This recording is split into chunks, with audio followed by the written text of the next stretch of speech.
Hello बच्चों, आज हम आपको एसी जनरेटर के बारे में बताएंगे। अल्टरनेटिंग करंट की जनरेटर कैसे बनता है। अब देखो, अल्टरनेट करंट एसी जनरेटर में क्या होता है।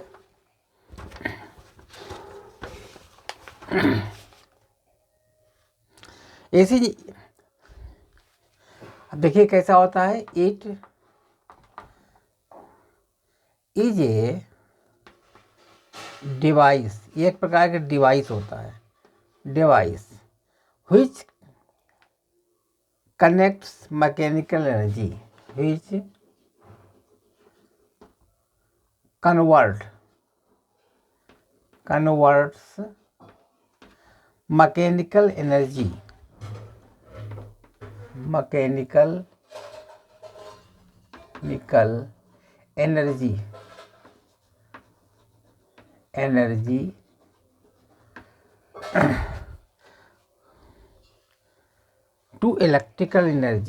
to electrical energy। AC current क्या होती है? ये एक प्रकार की डिवाइस होती है जो कि कन्वर्ट होती है मैकेनिकल एनर्जी को इलेक्ट्रिकल एनर्जी में चेंज करती है। इन फॉर्म ऑफ किस रूप में होती है? अल्टरनेटिंग करंट के रूप में। Alternating current.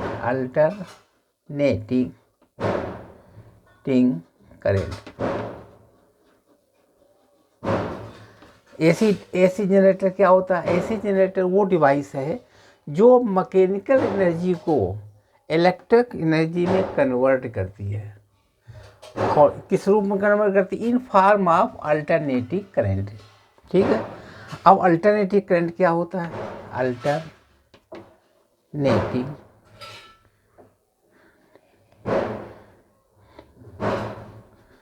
करंट क्या होती है? अल्टरनेटिंग करंट क्या होती है? A convert which change its direction. एक current which change its direction. एक current which change its direction.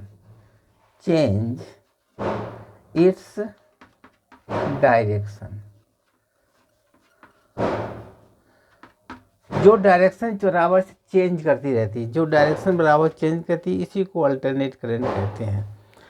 ये किस सिद्धांत पर काम करती है? प्रिंसिपल ऑफ इलेक्ट्रोमैग्नेटिक इंडक्शन, जो इलेक्ट्रोमैग्नेटिक इंडक्शन के सिद्धांत पर कार्य करती है। Electromagnetic induction. एसी जनरेटर क्या होता है? AC generator it is a device which convert mechanical energy to electrical energy. किस फॉर्म में बदलती है? अल्टरनेटिंग करंट के रूप में होती है। ठीक है। अल्टरनेटिंग करंट क्या होती है? एक current which change its direction, जिसका डायरेक्शन हमेशा यानी माइनस से प्लस, प्लस से माइनस चेंज होता रहता है उसे। और किस सिद्धांत पर कार्य करता है? इलेक्ट्रोमैग्नेटिक इंडक्शन के सिद्धांत पर कार्य करता है। अब आप देखिए, इसका हम फिगर बनाएंगे, चित्र बना के आपको दिखाते हैं एसी जनरेटर का कैसा होता है। देखिए, यहाँ पर एक कॉइल बना देंगे इस तरीके से। ये कॉइल है,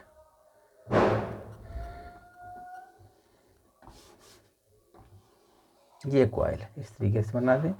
एक ये लंबी बना दें, एक ये छोटी बना दें। यहाँ पर कॉइल है, इसको इससे मिला दिया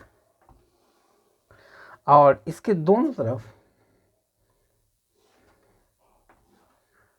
एक एस ध्रुव और इस साइड में भी एक ध्रुव एन एस दो लगा दिए। यहाँ से जो field line, magnetic field line इस डायरेक्शन चलेंगी। ठीक है, इन डायरेक्शन में लगेंगी। ये हमारा एन ध्रुव हो गया, ये एस ध्रुव हो गया। ये फैराडे के नियम के अनुसार ई में आई यानी फैराडेज लॉ के अनुसार फैराडे लॉ क्या होता है? फैराडे लॉ क्या कहता है? Change in magnetic flux, change in magnetic flux, in magnetic flux, magnetic field line जिसे कहते हैं magnetic field line, magnetic field line, ठीक, linked with a conducting coil, link with a conducting coil, ducting coil, ठीक है। अब देखिए ये conducting coil क्या होती है? ये हमारा इंड्यूस ईएमएफ बनाती है, इंड्यूस ईएमएफ, इंड्यूस्ड ईएमएफ। ये कंडक्टिंग कॉइल जो है जब चेंज इन मैग्नेटिक फ्लक्स, जब इसमें ये इलेक्ट्रिक फील्ड पास होती है तो इसका जब ये रोटेट करती है तो क्या होता है? इसमें मैग्नेटिक फ्लक्स चेंज होता है। जब मैग्नेटिक फ्लक्स चेंज होगा तो क्या होगा? इंड्यूस इलेक्ट्रिक मोटिव फोर्स यानी इलेक्ट्रिक इंड्यूस ईएमएफ यानी पोटेंशियल डिफरेंस बनेगा। जब पोटेंशियल डिफरेंस बनेगा क्लोज सर्किट, जब क्लोज सर्किट होगा यानी क्लोज सर्किट, क्लोज सर्किट होगा, जब क्लोज सर्किट होता है तो इंड्यूस करंट बनेगी, इंड्यूस करंट बनेगी, ठीक है, इंड्यूस करंट बनेगी। क्या होगा ऐसा? ये फैराडे नियम क्या कहलाता है? चेंज इन मैग्नेटिक फील्ड, जब ये कुंडली, ये हमारी कुंडली बनी हुई है, जब इसमें इलेक्ट्रिक मैग्नेटिक फील्ड है NS, ये मैग्नेटिक फील्ड है, जब इसमें रोटेट करेगी इस मैग्नेटिक फील्ड में जो फ्लक्स बनेगा, इस कुंडली के अंदर जो फ्लक्स बनेगा F चेंज होगा तो क्या होगा? इसमें इंड्यूस ईएमएफ बनेगा और ये इंड्यूस करंट प्रोड्यूस करेगा फैराडे के नियम के अनुसार। अब कैसे होगा? आप देखिए इसमें कंस्ट्रक्शन बना दीजिए। ये हमारा एक आर्मेचर है, ये क्या है? आर्मेचर, आर्मेचर है, ये कच्चे लोहे का आर्मेचर है। यहाँ पर ब्रूस लगे हुए हैं। कैसे ब्रूस लगे हुए हैं? इस तरीके से यहाँ से ब्रूस लगा दिए गए, इसे S1 ये ब्रूस लगा दिया गया घुमावदार, और यहाँ पर एक ये लगा दिया गया, ये इसको S1 नाम डाल दिया कुंडली को। यहाँ पर ब्रूस लगा दिया गया B1, इसको B1 कह लीजिए। एक ब्रूस यहाँ लगा दिया गया इस तरीके से बड़ा, यहाँ पर लगा दिया गया ब्रूस। यहाँ पर इसको कहते हैं S2, ये हमारा B2 है। अब इसको किसी लोड से कनेक्ट कर दिया गया, यहाँ पर वॉल्व लगा दिया गया, ये रेजिस्टेंस R लग गया, ठीक है।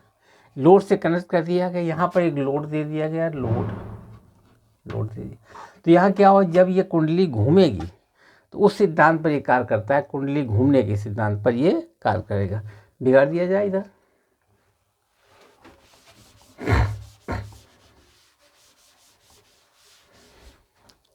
देखिए S1 S2 क्या? स्लिप रिंग, S1 S2, यहाँ पर S1 S2 ये क्या चीज़ है? Slip rings. कहाँ पर? स्लिप रिंग है, स्लिप्स रिंग है। ये काहे के बने हुए हैं? कॉपर के बने हुए हैं, ये हमारे कॉपर के बने हुए हैं। Maintains contact between,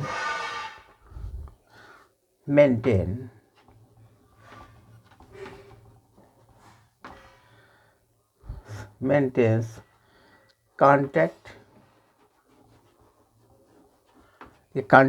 between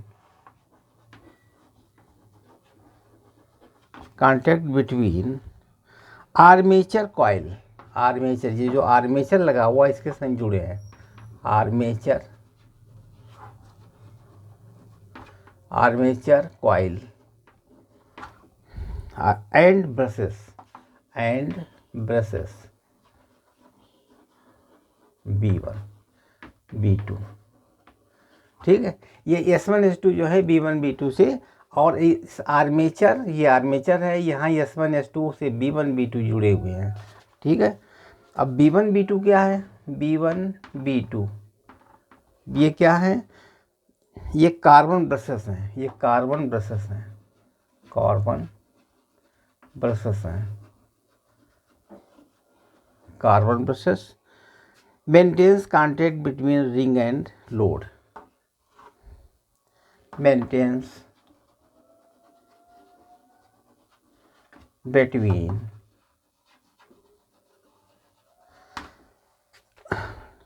rings and loads, rings S1 S2 and load R। ये R मतलब ये B1 B2 क्या है? S1 S2 से जुड़े हुए हैं, लोड से जुड़े हुए हैं। अब इसकी वर्किंग क्या होती है? तो हमने कंस्ट्रक्शन बता दिया, आपको क्या बताया? कंस्ट्रक्शन। और इसकी वर्किंग क्या होती है? अब वर्किंग के बारे में देख लीजिए, बिगाड़ दें इतना।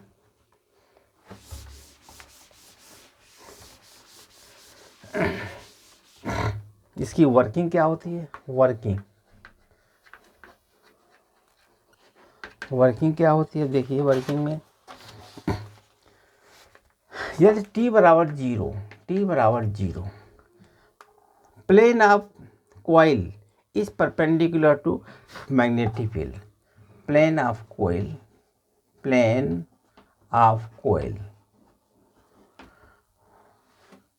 is perpendicular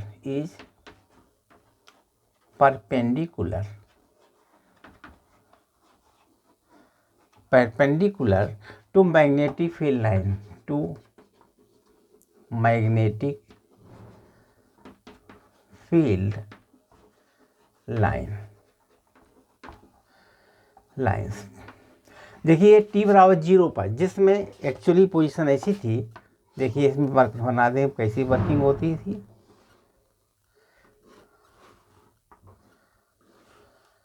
ये है, ये हमारा आर्मेचर है, यहाँ पर हमारा ये लगा दिया गया है, ये इस तरीके से, ये N है, और यहाँ पर लगा दिया इस तरीके से S। यहाँ पर फील्ड लाइन कवर होंगी इस तरीके से।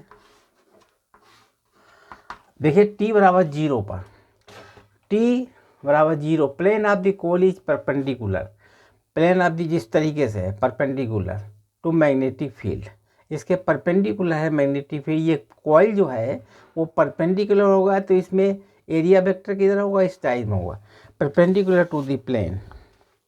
थीटा बिटवीन, अब थीटा क्या हो? Theta between A and B, A vector and B vector is 0 degree. मतलब T बराबर पर ए वेक्टर और बी वेक्टर 0, बी वेक्टर की डायरेक्शन में, ए वेक्टर भी इस डायरेक्शन में है, तो थीटा, ये कॉइल जो होगी परपेंडिकुलर होगी, इसमें थीटा बराबर 0 है और T बराबर 0, T बराबर 0 पर थीटा 0, इस तरीके से। फिर क्या हुआ? ये आफ्टर सम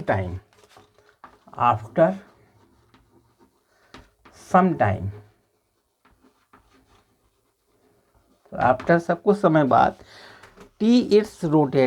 T टाइम पर रोटेट किया गया, it rotates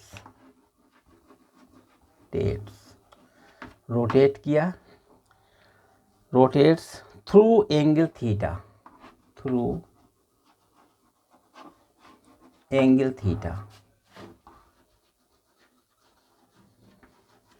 theta, let us say coil, let us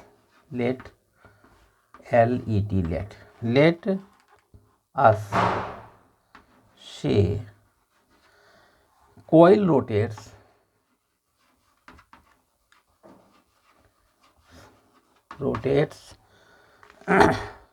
with constant angular velocity omega, with constant angular velocity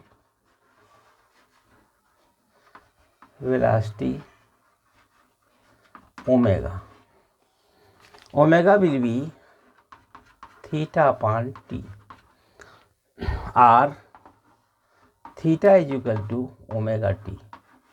ठीक है, अब क्या होगा देखिए, वर्किंग क्या हो इसकी होती है, T बराबर 0, plane of the coil is perpendicular, perpendicular है तो मैग्नेटिक फील्ड के परपेंडिकुलर है। अब जब मैग्नेटिक कोयल जो है मैग्नेटिक फील्ड के परपेंडिकुलर होगा, इस कंडीशन में क्या होगा, वेक्टर ए और वेक्टर बी दोनों के एंगल 0 होंगे। इस तरीके से चूँकि कोयल है, इसका वेक्टर क्या होगा, वेक्टर ए इधर होगा, एरिया वेक्टर इधर, एरिया वेक्टर और इसका फील्ड लाइन उसका एंगल कितना है, 0 है। आफ्टर सम टाइम मतलब टी टाइम पर इसको रोटेट कराया, धीरे से इसको रोटेट कराया थ्रू एंगल थीटा पर रोटेट कराया है। Let us say coil rotate with constant angular velocity omega. मतलब एंगुलर वेलोसिटी मतलब एंगुलर वेलोसिटी यानी कि कभी ज़्यादा कम ज़्यादा तेज वेलोसिटी कर दी, एंगुलर वेलोसिटी ओमेगा से इसको रोटेट कराया। ओमेगा होता है थीटा अपॉन टी। अब इसके बाद में देखिए आगे इसको बिगाड़ दें।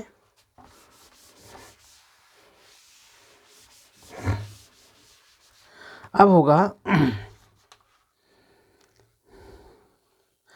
Magnitude flux link with the coil, magnitude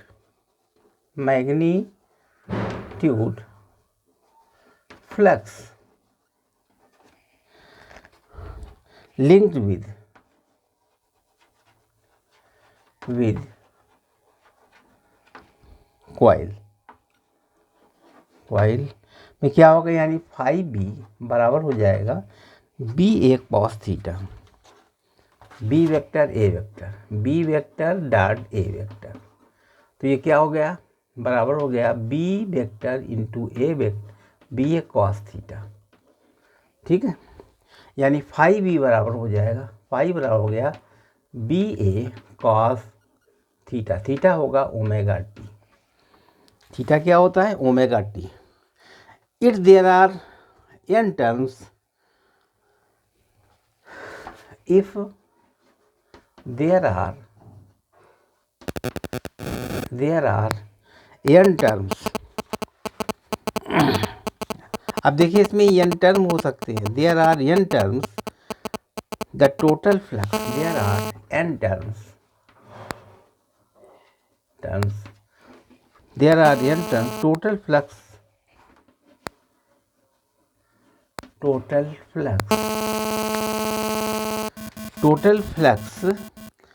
phi net बराबर कितना हो गया, N B A cos omega T. ये हो जाएगा N B A cos omega T, total flux हो गया। If there are total flux कितना हो गया, इंड्यूज ईएमएफ कितना हो गया, इंड्यूज ईएमएफ ई बराबर इंड्यूज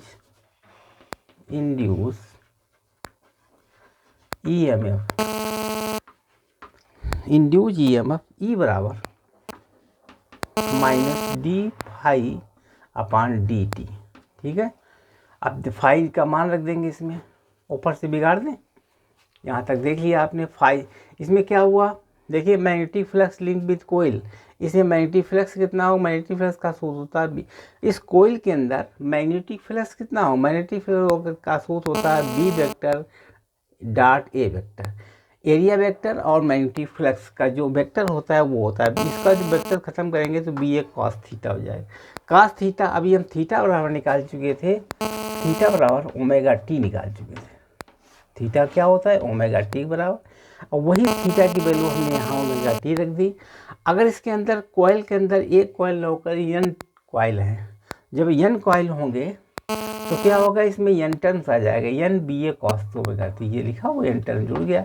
अब इंड्यूस ईएमएफ कितना हुआ, इसका हम इसका इंटीग्रेशन ये आगे लगा देंगे तो क्या करेंगे, देखिए बिगाड़ देंगे ना, यहाँ लिख देंगे ई बराबर minus D phi upon D T हो गया। ठीक है, अब देखिए ई बराबर हो गया माइनस डी का मान कितना है, फाई का मान कितना लिखा है, फाई मिलाई N B A cos omega T upon D T. ठीक, बिगाड़ दे। अब इसमें जो कॉमन आए कॉमन ले लीजिएगा, बिगाड़ नहीं था नीचे। तो ई बराबर हो जाएगा, ई में कैसे होगा, माइनस एन कॉमन आ गया, बी कॉमन हो गया, ए कॉमन, एन बी ए, और cos ओमेगा टी की डिफरेंशिएट क्या हुआ, omega sine omega T, sine omega T, यहाँ पर प्लस हो जाएगा। ठीक है, इसका हमने इंटीग्रेशन कर दिया ई वाला। अब देखिए इतने को हमने ई नाट मान लिया,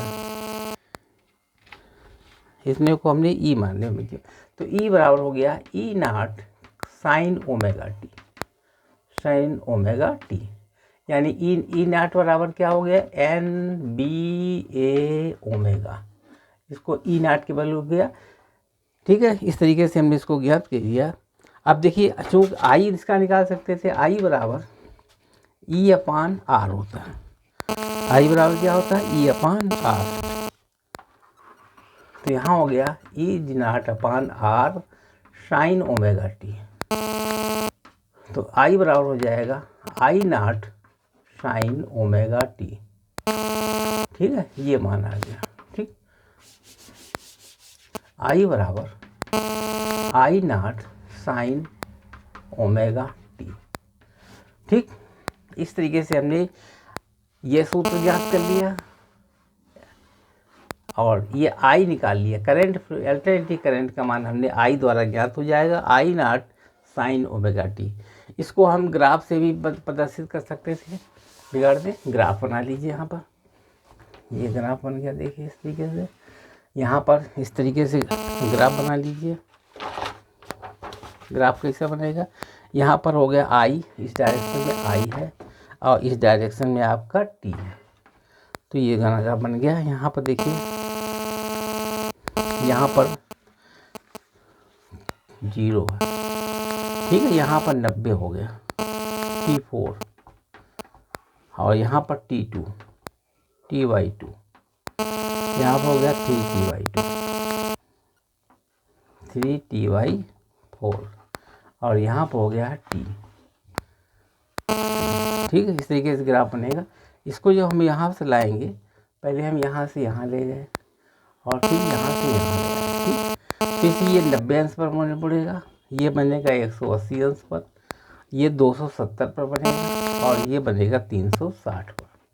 इस तरीके से हमने इसको, ठीक, ये T है, Ty4 है, ये Ty2 है, ये 3Ty2, ये, ठीक है, इस तरीके से हमने इसको ग्राफ बना लिया। आई बराबर, ग्राफ किसका, आई बराबर आई नाट साइन ओमेगा टी। यहाँ पर क्या बन गया, आई नाट, यहाँ पर आई नाट आ गया। ठीक, 90 अंश जब कोण बनेगा तो यहाँ मैक्सिमम करंट फ्लो होगी। ठीक, इस तरीके से अब हमारे चैनल को आप सब्सक्राइब कीजिए, अच्छा लगा तो लाइक कीजिए, शेयर कीजिए, please subscribe, like and share. धन्यवाद।